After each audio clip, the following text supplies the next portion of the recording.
Historie og alle de ting, vi har oplevet i historiens løb, det er der nogen, der prøver på en brutal måde at lave om på ved at tvinge en ny nationalitet, en ny statsborgerskab, et nyt sprog, en ny kultur, en ny religion over vores hoveder.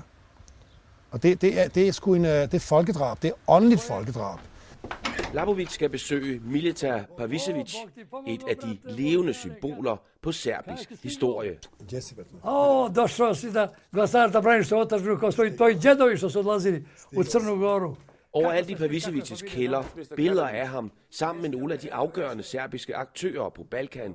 Lige fra Radovan Karadzic, de bosniske serbers tidligere leder, eftersøgt for krigsforbrydelser, til den serbisk-ortodokse kirkes overhoved.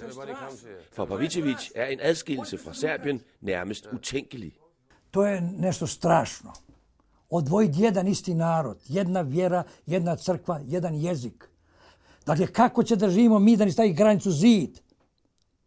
Između jedne rođene braće, jednog naroda. Mene prijatelji, braća žive, čerka, unučad moja žive u Srbiji. Kad je bombardovan Crnu Goru, ovi nesrećnici ne znaju šta će biti ako se ocijepi da će progutati veći narodi i neće biti male Crne Gore. Slavko Labović frygter det serbiske mindretals skæbne, hvis Montenegro i aften river sig fri af Serbien. Kan man ikke stadig være serber og føle sig lige så serbisk i et selvstændigt Montenegro som i en union? Nej, desværre. Det kan man ikke, fordi at, de har kørt en så mangeårig hets og grov diskrimination mod den serbiske nationalitet og det serbiske folk. Ikke? Det er det, der er problemet.